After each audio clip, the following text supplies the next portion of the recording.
Raddomga olish uchun nima aslida kerak bo'ldi, nima esa bir tiyinga ham yaramadi. Let's go. Birinchi olgan narsam bu yeyish uchun batonchiki umuman kerak bo'lmadi. Dardingiz kelib turgan paytda будет не до еды. Даже tuqqandan keyin ham yemadim shu batonchiklarni, chunki medsestralar endi emizasiz, sizga shokolad mumkin emas deb qo'rqitib qo'yishdi. Sarochka kerak bo'ldi, lekin eng arzonini va eng qulayini oling, chunki bir marta kiyiladigan narsa. Kompressионные chulki lично menga kerak bo'lmadi, chunki men uni kiyishga просто erindim. Og'riqqa dastidan yig'ishtirib chulki-pulkilaringni bordim o'zimga, lekin siz menday bo'lmang. Kompressионные chulkini kiyishni даже doktorlarning o'zlari ham tavsiya qilishadi. Домашняя tapochka albatta kerak bo'ldi, lekin agar dushga ham kiysa bo'ladigan tapochka olganimda 1000 marta yaxshiroq bo'lar edi. Одноразовый plyonki juda kerak bo'ldi, chunki ko'p qon ketadi va ularni kreslalarini qirib qo'ymaslik uchun o'sha plyonkalarni ishlatdim. Boshqa bir tug'ishga kelgan ayol ham voy zo'r narsa ekan, men ham ishlatib tursam maylimi deb mendan olib turdilar. Ya'ni hammaga kerak. Влажные salfetki ko'proq olishingizni tavsiya qilaman. Men mana shunaqadan ikkita pachka oldim va menga yetmadi. Tagliklar, опять же, ko'proq oling, chunki birinchi kunning o'zidayoq 6 marta ichib keldi bolamni. Kunim faqat pampers almashtirish bilan o'tdi.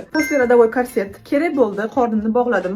Bilmayotgan bo'lsam, после родовые trusi juda kerak, olmasangiz bo'lmaydigan darajada kerak. Meni dardim boshlanishidan oldin suvim ketib qolgani uchun uni tug'ishimdan oldin ham tug'ishimdan keyin ham kiyib yurdim. Молокат sos raddomga kerak bo'lmadi, men uni uyga kelgandan keyin ishlatishni boshladim. Ya'ni uyga olish kerak, lekin raddomga не обязательно, мне кажется. Вкладыши для груди ham xuddi shunaqa, chunki raddomda paytim unaqa oqib yotadigan sutim yo'q edi. Bolaga kiyimchalar, plyonkalar ham ko'proq olish kerak ekan. Chaqaloqlar qanchalik ko'p kiyim almashtirishidan men hayronman. Ko'rsatib bergan hamma narsamni sotib olish uchun do'konma-do'kon yurib, sarson bo'lmasligi uchun hammasi bitta joyda yig'ilgan magazinni rosa qidirdim. Keyin kimdir menga aytib qoldi, Farida o'zi специально sumka v raddom degan magazin bor deb, ichida mendan tashqari hamma narsa bor ekan. Endi meni birinchi tug'ishim bo'lgani uchun nima yig'ishni umuman bilmadim. Yaxshi ham o'sha do'kondagi qizlar menga yordamlashib, yo'l ko'rsatib turishdi. Eng qizig'i, bu yerda nafaqat raddomga, bolamga undan keyin kerak bo'ladigan narsalarni ham sotib oldim. Hattoki shu trendga chiqib ketgan bolani quchoqlab orqasidan urib turadigan o'yinchoq ham bor ekan. Hamma joyda izlab yurdim. Siz ham yaqinda ona bo'lishga tayyorlanayotgan bo'lsangiz, shu do'konni albatta maslahat qilaman.